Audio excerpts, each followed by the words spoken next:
almost immediately into After the Hunt. You can tell that director Luca Guadagnino took inspiration from Woody Allen, even in the fonts used in the title cards. It's obviously a deliberate choice from Guadagnino, toying with the numerous accusations that have been levied upon Allen, but it's also letting the audience know that it is not presenting its subject matter as just a black and white issue. Similarly to how Todd Field's Tar dissected the downfall of its esteemed and established title character, After the Hunt doesn't want the audience to root for or against its embattled central character. It wants you to just be a fly on the wall. Guadagnino may have become a more mainstream filmmaker, especially after the release of Challengers last year, but it's important to remember that he's always been one to toy with the lines of morality. Call Me By Your Name focused on a steamy romance between a 17-year-old and a 24-year-old, while Bones and All had its two attractive stars as cannibals being stalked by a predatory older man. Yes, After the Hunt may star your mom's favorite movie star, Julia Roberts, in one of her juiciest roles in a decade, but her character, Alma Olsson, is a far cry from Erin Brockovich, or really any role that she's played before. Much like its characters, After the Hunt is a messy movie, maybe even intentionally so, and as flawed as the movie is, it is memorable. What is After the Hunt about? Alma Imhoff is a highly respected philosophy professor at Yale University who puts her career ahead of everything else. She's also a very emotionally closed-off person, with plenty of buried secrets, which is very ironic since she's married to a psychiatrist. Alma is now in the running to become a tenured professor, with her sole competition being her close friend, Hank Gibson. As the film unfolds, we learn that Alma is the kind of professor who plays favorites with her students. She thrives off of having a student wanting to be her. It fuels her ego and further hides her insecurities. At this point,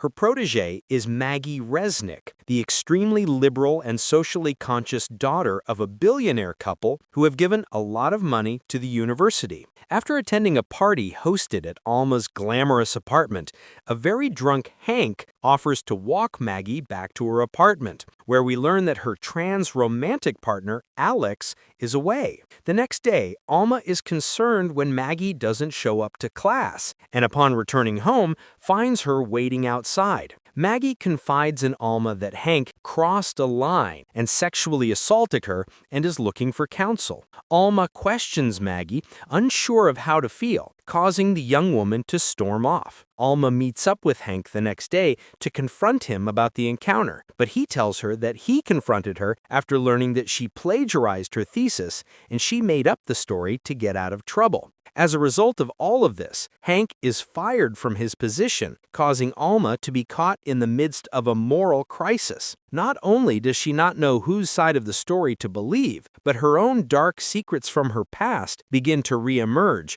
further complicating things.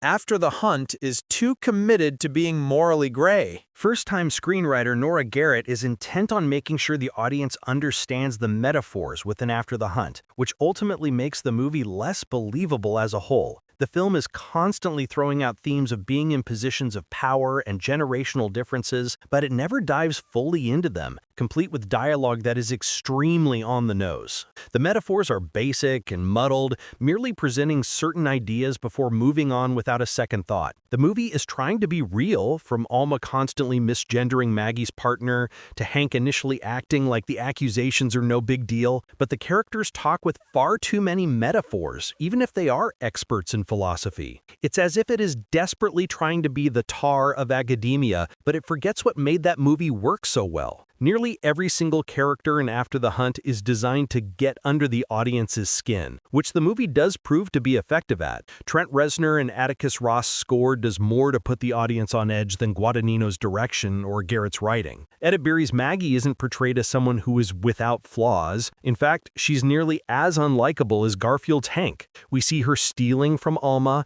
and we hear her lying on numerous occasions, which helps create an even more uncomfortable atmosphere. Every single character exists in the gray, and while it is an admirable effort, it culminates in an ending that leaves you unfulfilled. It's not that After the Hunt is unremarkable, it does keep your attention long after the credits roll, but the questions it raises aren't just about what really happened, but also the numerous plot holes scattered throughout the film. Ultimately, After the Hunt is like a collection of ideas and thoughts that Guadagnino and Garrett presented not to discuss within the movie, but to just poke and prod at you, kind of like what the characters do to each other within the film.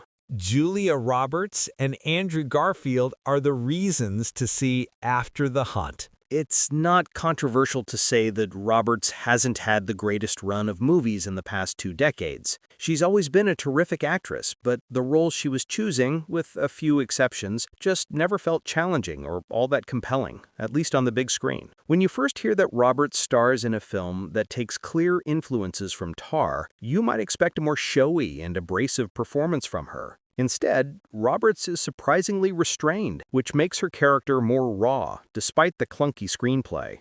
It's Garfield who gets the louder performance, despite having far less screen time. From screaming in the hallways to just meeting up with Roberts at the bar, Garfield makes Hank volatile. Both Roberts and Garfield weaponize what the audience would typically expect from them and use it to their advantage, which makes their characters all the more captivating. Stuhlbarg is amusing as Alma's husband, and helps deliver some of the film's few humorous moments, including a bit that sees him repeatedly walking in and out of the kitchen as Alma and Maggie have an important conversation. He's also one of the few characters who has a bit more of a moral compass than everyone else. Sure, he might seem like a bit of a prick at times, but there's charm to him. Edebiri isn't nearly as effective as her co-stars, but it's not fully her fault. Her character is supposed to be prickly and high-strung, but she never once seems human. While Roberts and Garfield are given more layered characters, Edebiri's Maggie is one note. The film tries to explore her connection to Roberts, including speculating whether or not she is sexually attracted to Alma,